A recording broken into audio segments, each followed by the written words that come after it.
नमस्कार दोस्तों, स्वागत है आप सभी का एक नए यूट्यूब वीडियो में।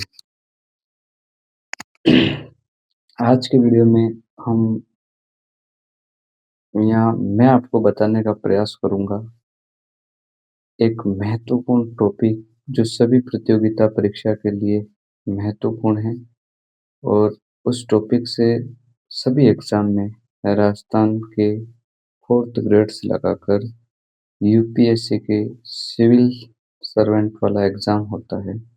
वहाँ तक जितने भी पेपर होते हैं उन पेपर में कहीं न कहीं मौलिक कर्तव्य से संबंधित प्रश्न पूछे जाते हैं, चाहे वो एग्जाम वनडे हो या कोई लिखित एग्जाम हो। सभी में मौलिक कर्तव्य से संबंधित कोई न कोई प्रश्न पूछा जाता है।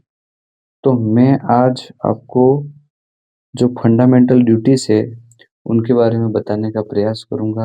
आप वीडियो के अंत तक बने रहिए क्योंकि आपको बहुत सारे ऐसे फैक्ट या बहुत सारी ऐसी जानकारी मिलेगी और मैं आपको देने का प्रयास करूंगा जो आपने अब तक मौलिक कर्तव्य पढ़ते समय नहीं पढ़ी और आगामी कोई भी एग्जाम हो उसमें आप उस फैक्ट से या उस बात से वंचित न रह जाए। इसलिए आप सभी से निवेदन है कि वीडियो को लास्ट तक देखने का प्रयास जरूर कीजिए। मैं एकदम स्लोली ही बोलने का प्रयास करूंगा। अगर आपके पास पहले से ही मौलिक कर्तव्य संबंधित किसी भी प्रकार के नोट्स हो तो उस नोट्स में आप और अधिक चीजें या जो तथ्य हैं, फैक्ट हैं या कुछ बातें हैं जो मैं बताऊंगा वो ऐड कर सकते हो। मैंने अभी तक जितना भी मौलिक कर्तव्य के बारे में पढ़ रखा है, मैंने जो नोट्स बना रखे हैं वो पूरे मैं इस वीडियो के माध्यम से आपको सुनाने का प्रयास करूंगा। तो आप आराम से इस वीडियो को अंत तक सुनने का जरूर प्रयास करें। सबसे पहले तो मौलिक कर्तव्य की बात करें तो यह जो भारतीय संविधान है इसमें स्थिति कहाँ है, इसके बारे में प्रश्न पूछा जा सकता है। तो मैं आपको बताऊंगा मौलिक कर्तव्य भारतीय संविधान का भाग 4 क, उसी में से अनुच्छेद 51 क के अंदर पूरे जो वर्तमान में 11 मौलिक कर्तव्य है उनको दे रखा है। यह कहाँ से लेके, जैसे जब भारतीय या मूल संविधान की बात करें तो मूल संविधान में किसी भी प्रकार के कोई मौलिक कर्तव्य संविधान में शामिल नहीं किए गए थे, अर्थात मूल संविधान में मौलिक कर्तव्यों की संख्या 0 है। लेकिन 1976 में अर्थात 42वां संविधान संशोधन किया गया 1976 में, जो लागू हुआ था 3 जनवरी 1977 को। तो उस समय भारतीय संविधान में 10 मूल कर्तव्य जोड़े गए थे। शुरुआत में मूल कर्तव्यों की संख्या 0 थी, लेकिन 42वें संविधान संशोधन द्वारा 10 मूल कर्तव्य भारतीय संविधान में जोड़े गए थे। इसलिए उस मूल कर्तव्यों को जोड़ने के लिए साथ ही जो 42वां संविधान संशोधन हुआ था, इसके लिए कांग्रेस सरकार ने या कांग्रेस पार्टी द्वारा एक समिति का गठन किया गया था जिसे सरदार स्वर्ण सिंह समिति कहते हैं। और इसी सरदार स्वर्ण सिंह समिति की सिफारिश पर ही भारतीय संविधान में मूल कर्तव्य जोड़े गए थे। सरदार स्वर्ण सिंह की समिति के द्वारा 8 मूल कर्तव्य जोड़ने का प्रस्ताव रखा था, लेकिन बाद में 10 मूल कर्तव्य जोड़े गए। इसके बाद वो जो उस समय हमारे जो देश की प्रधानमंत्री थी इंदिरा गांधी जी के द्वारा। कभी कभी प्रश्न पूछा जा सकता है कि जो सरदार स्वर्ण सिंह समिति थी उनमें कितने सदस्य थे। उनमें अध्यक्ष सहित टोटल सदस्यों की संख्या 12 थी। बहुत सारे एग्जाम में ये प्रश्न पूछा भी गया है, उसमें कौन सा सदस्य नहीं था। तो सबसे पहले उन 12 जो सदस्य हैं उनके नाम हमको याद होने चाहिए, क्योंकि जब ऐसा फैक्ट वाला क्वेश्चन आता है और अगर हमें नाम नहीं याद हो तो ये गलत हो जाता है। आरएस 2018 के प्रीलिम्स के पेपर में ये क्वेश्चन पूछा गया है और भी बहुत सारे एग्जाम में पूछा जा सकता है। जिसमें जो अध्यक्ष थे वो खुद सरदार स्वर्ण सिंह थे। इसके बाद इस समिति के जो सचिव थे जिनका नाम था AR अंतुले। इसके बाद Dinesh Goswami, Rajni Patel, DP Singh, S S रे, PN बनर्जी, VN गाडगिल, सैयद अहमद, इसके बाद CM स्टीफन, बसंत सेठी, ये कुछ महत्वपूर्ण सदस्य थे जो उस समिति में थे। इसके बाद जो ये मूल कर्तव्य हैं वो USSR मतलब जो सोवियत संघ था वहां से ग्रहण किए गए थे। मेरे दिमाग में एक प्रश्न चल रहा है कि अगर कभी ऐसा प्रश्न पूछा गया कि जो मूल कर्तव्य हैं वो भारतीय संविधान में कहाँ से ग्रहण किए गए हैं और एक तरफ सोवियत संघ लिखा हो और दूसरी तरफ रूस लिखा हो, तो हमें प्राथमिकता देनी चाहिए सोवियत संघ की, USSR, the union of Soviet socialist Republic. क्यों? क्योंकि रूस नामक जो देश बना था वो 1991 में बना था। 1991 में बना था जब USSR का विघटन हो गया था तब। इसका मतलब इस प्रकार के क्वेश्चन आए तो हमें USSR को प्राथमिकता देनी चाहिए। इसके बाद जो भारतीय संविधान के मूल कर्तव्य से संबंधित एक समिति थी जिसे JS वर्मा समिति कहते हैं। इस समिति का गठन 1999 में हुआ था और उसने जो अपनी रिपोर्ट थी, प्रतिवेदन था, वो 2002 में दिया था। 2000 में दिया था। JS वर्मा जो समिति बनी थी उसका मुख्य उद्देश्य जो 42वें संविधान संशोधन द्वारा और साथ में 86 मतलब 86वें संविधान संशोधन 2002 द्वारा जो भारतीय संविधान में मूल कर्तव्य जोड़े गए उनका क्रियान्वयन किस तरह से किया जाए, इसके लिए JS वर्मा समिति का गठन किया गया था। JS वर्मा समिति ने बहुत सारी सिफारिश की थी, जिसमें एक महत्वपूर्ण सिफारिश ये थी कि जिस तारीख को जो 42वां संविधान संशोधन लागू हुआ था 3 जनवरी को, तो 3 जनवरी को प्रतिवर्ष मौलिक कर्तव्य दिवस मनाना चाहिए।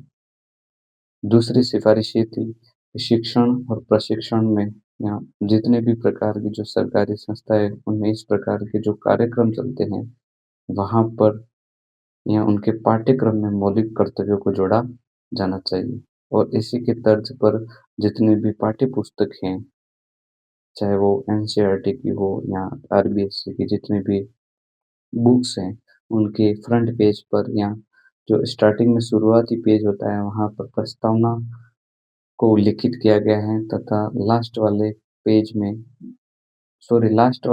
में प्रस्तावना और जो पहला पेज होता है वहाँ पर जो मूल कर्तव्य 11 उनको प्रदर्शित किया गया है।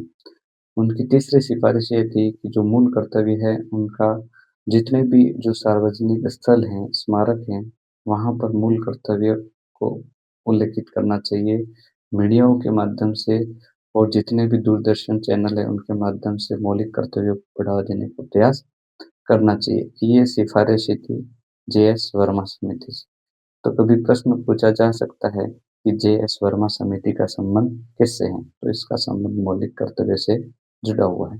इसके बाद 2002 में CS वेंकटचलैया की अध्यक्षता में संविधान समीक्षा समिति का गठन हुआ था, जिसने अपनी रिपोर्ट 2002 में दी थी और उनके उनके महत्वपूर्ण सुझाव थे कि जो भी विद्यार्थी हैं, बच्चे हो, उनको नैतिक शिक्षा तथा पारिवारिक मूल्यों का ज्ञान बढ़ावा दे ऐसी शिक्षा प्रदान करनी चाहिए।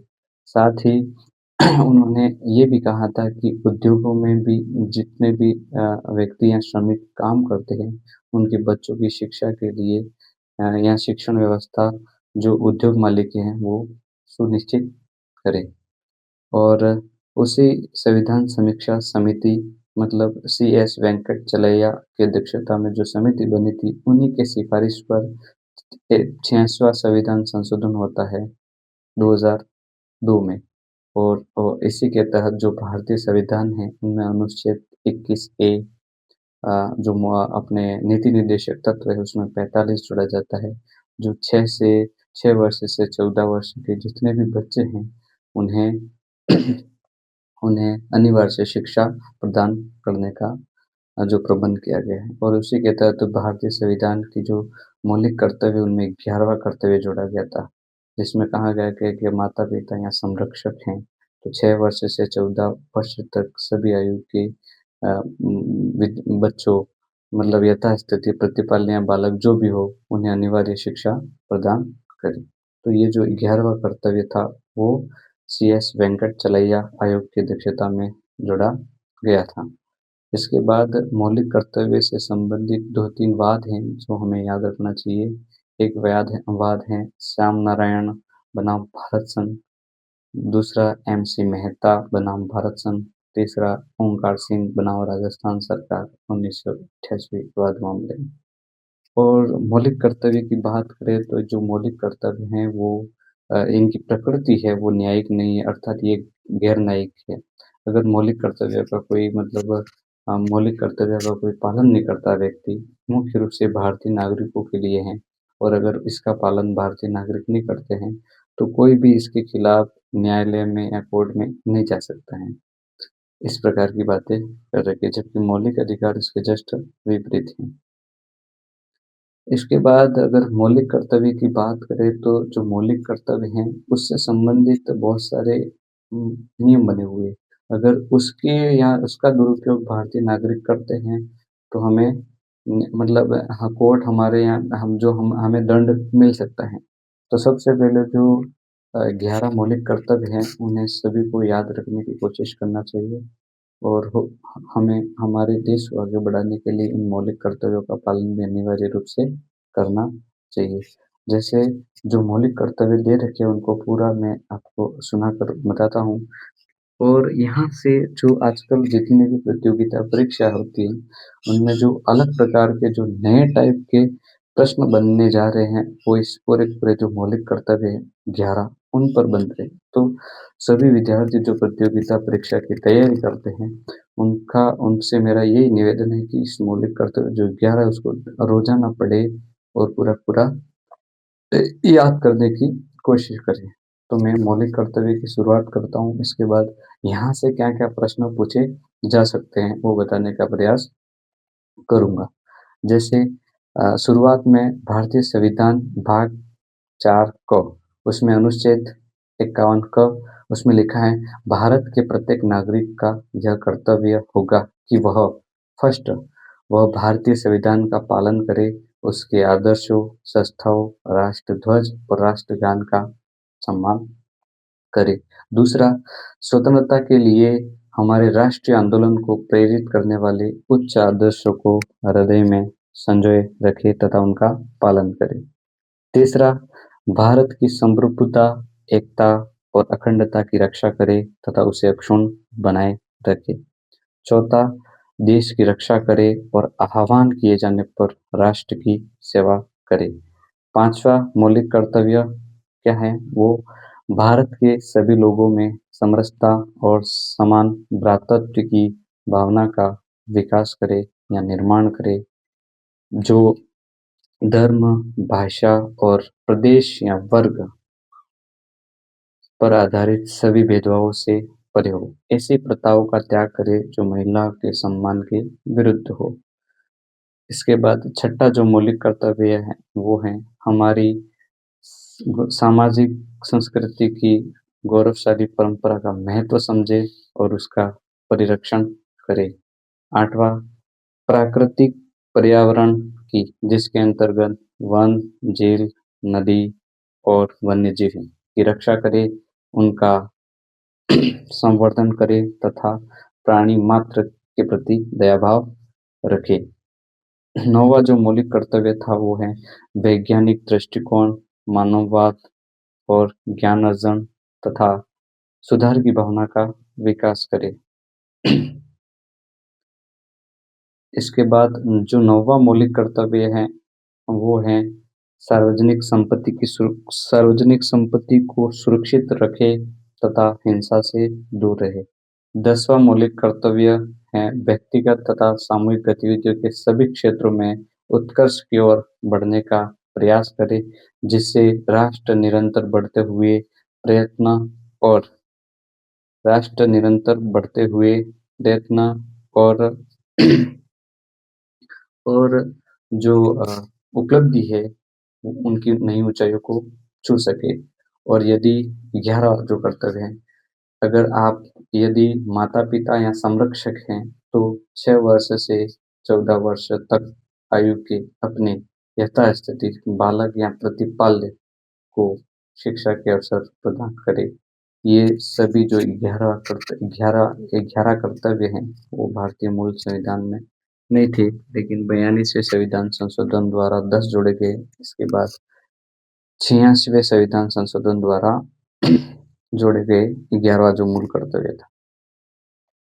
अब यहाँ से नए सिरे से प्रश्न कैसे पूछे जाते हैं?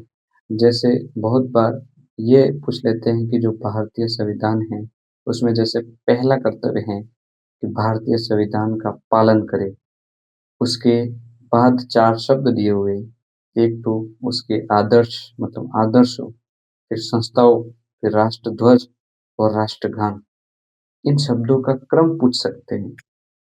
इसलिए हमें ये याद रखना ज़रूरी है कि पहले राष्ट्र, पहले सबसे पहले आदर्श हैं, इसके बाद संस्था है, इसके बाद राष्ट्रध्वज है और फिर राष्ट्रगान है। बहुत सारे अगर इंटरव्यू वाले एग्जाम में ऐसा भी पूछ सकते हैं कि भारतीय संविधान की जो प्रस्तावना है, उसमें जो पहला कर्तव्य है, उसमें राष्ट्रगीत शब्द का उल्लेख क्यों नहीं किया गया? तो उसका कारण ये हो सकता है कि किसी एक धर्म को बढ़ावा न दिया जाए, क्योंकि वंदे मातरम जो शब्द है राष्ट्रगीत में, इस हिसाब से इस शब्द को नहीं जोड़ा गया, मेरा ऐसा मानना है। इसके बाद जो दूसरा कर्तव्य है, उसमें जो हमारे राष्ट्रीय आंदोलन को प्रेरित करने वाले उच्च आदर्श हैं, उनको हृदय में संजोए रखना। तो हमें अगर ये कर्तव्य क्रम से याद हो, तो अगर कभी-कभी आजकल एग्जाम में जो प्रश्न पूछने का ट्रेंड वो बदल गया है। अगर ऐसे पहले कर्तव्य प्रश्न में ही कर्तव्य लिख दिया होता है, जैसे देश की रक्षा करे और आह्वान किए जाने पर राष्ट्र की सेवा करे। ये भारतीय जो संविधान है, उसमें मौलिक कर्तव्य का कौन सा क्रम नंबर है? तो इस प्रकार के जो क्रम पूछे जाते हैं, वो तभी सही हो पाते हैं जब हमें पूरा याद हो। जैसे 2021 या किसी एग्जाम में पूछा गया था कि जो भारतीय संविधान की प्रस्तावना में जो तीसरा कर्तव्य है, जिसमें भारत की संप्रभुता, एकता और अखंडता की बात है, उनमें क्रम पूछ लिए कि एकता पहले, संप्रभुता पहले या फिर अखंडता। तो ये तभी होंगे जब हमें पूरे मूल कर्तव्य याद हो। जैसे अगर ऐसा पूछ लिया कि वो कौन सा मूल कर्तव्य है जो भारतीय संविधान में ये बता रहा है कि ऐसी प्रथाओं का त्याग करें जो महिलाओं के सम्मान के विरुद्ध में है, तो ये मूल कर्तव्य 5वां है। तो ये सभी याद रहे तभी होगा। ऐसा कौन सा कर्तव्य है जो समान भ्रातृत्व की भावना का विकास करे, इस प्रकार की बातें करते हो, या फिर वो उसी 5वें कर्तव्य में जो 3-4 शब्द हैं, जैसे धर्म, भाषा, प्रदेश या वर्ग। तो किसी एग्जाम में ये बहुत सारे जो भाइयों ने या विद्यार्थियों ने या दोस्तों ने एग्जाम दिए हुए हैं, उनको मैं जो बता रहा हूँ उनसे बहुत सारी बातें पता भी चल रही होंगी, वास्तव में ऐसा होता है।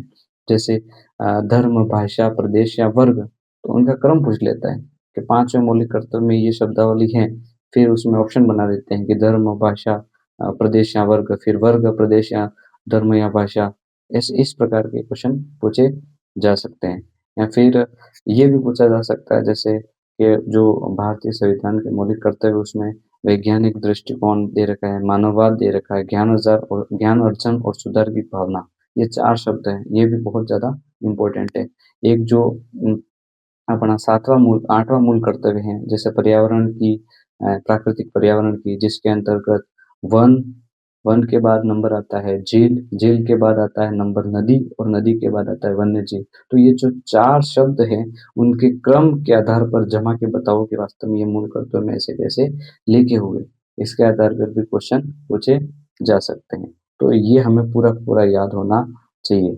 इसके बाद जो अपने जो मौलिक कर्तव्य हैं, उसकी बात करें तो कभी-कभी जैसे अभी मैंने बताया कि जो मौलिक कर्तव्य इनकी प्रकृति होती है वो न्यायिक नहीं है, अर्थात गैर न्यायिक है। लेकिन जो मौलिक कर्तव्य हैं उसमें सभी मौलिक कर्तव्य का कहीं न कहीं भारतीय संविधान के द्वारा या कहीं या तो नियम बनाए गए हैं या कानून बनाए गए हैं या कोड ऑफ कंडक्ट बनाए गए हैं जो, तो इसका मतलब हम ऐसा सोचते हैं जैसे पहला ही कर्तव्य की बात करें उसमें देखा राष्ट्र ध्वज की बात करिए, आदर्श राष्ट्र संस्थाएं, इसके बाद राष्ट्र ध्वज और राष्ट्रगान उनका पालन करें। अब तुम करो कि नहीं करो वो अलग बात है, लेकिन अगर आप सार्वजनिक तौर पर इनका मतलब विरोध नहीं कर सकते, दूसरा इनका अपमान नहीं कर सकते, क्योंकि राष्ट्रगान का अपमान नहीं कर सकते आप क्योंकि उससे संबंधित नियम बने हुए हैं। इसके बाद राष्ट्र ध्वज जो हमारा तिरंगा है उसका हम अपमान नहीं कर सकते हैं। अगर आप अकेले करो तो ये अलग बात है, लेकिन वैसे नहीं करना चाहिए क्योंकि अपना देश को आगे बढ़ाने की जिम्मेदारी हम सबकी है और इसलिए हम तो यही कि हमारा देश बहुत ज़्यादा आगे बढ़े। लेकिन अगर हम इस प्रकार की कार्रवाई या क्रियाएँ करते हैं तो इनके लिए संविधान में या सरकार द्वारा संसद में कुछ अधिनियम भी बनाए गए। जैसे राष्ट्र ध्वज संबंधित है, जैसे उस कर्तव्य में दे रखा है कि भारतीय नागरिकों के लिए कि वो वन का संरक्षण करे, पर्यावरण का संरक्षण करे, वन्य जीव का संरक्षण करे, नदी का संरक्षण करे। लेकिन आप अगर आप इसका संरक्षण नहीं करते हैं या इनका मतलब दुरुपयोग करते हैं तो जैसे वन संरक्षण अधिनियम 1972 बना हुआ है, इसके तहत आपको कार्रवाई हो सकती है। दूसरा पर्यावरण संरक्षण अधिनियम 1986 बना हुआ है। तो जितने भी मौलिक कर्तव्य हैं वो न्यायिक प्रवृत्ति के नहीं और पालन करना अनिवार्य आपके लिए तोहफा नहीं है, कोई बाध्यकारी नहीं है। लेकिन अगर आप इसका दुरुपयोग करते हो तो उनसे संबंधित कोई न कोई अधिनियम बना हुआ है, नियम बना हुआ है, इसके तहत आपको कार्रवाई या आपकी कार्रवाई हो सकती है। जैसे 6 से 14 वर्ष के बच्चों को अनिवार्य शिक्षा देना है, लेकिन अगर आप नहीं देते हो, अगर ये आप बहुत सारे जो बच्चे हैं बाल श्रमिक है वो कारखाना में ऐसे कार्य करते हो तो एक तरफ आप वहाँ अनिवार्य है कि शिक्षा देना अनिवार्य है, लेकिन इस प्रकार की घटनाएं होती है तो बाल श्रमिक अधिनियम जो 1986 का बना हुआ है श्रम निषेध अधिनियम और 2016 का जो बना हुआ है इसके तहत आप पर कार्रवाई हो सकती है। इसके बाद महिलाओं के मतलब जो सम्मान है उनके खिलाफ भी नारी शक्ति वंदन अधिनियम उसके माध्यम से आप पर कार्रवाई हो सकती है। तो कुछ जो मौलिक कर्तव्य हैं वो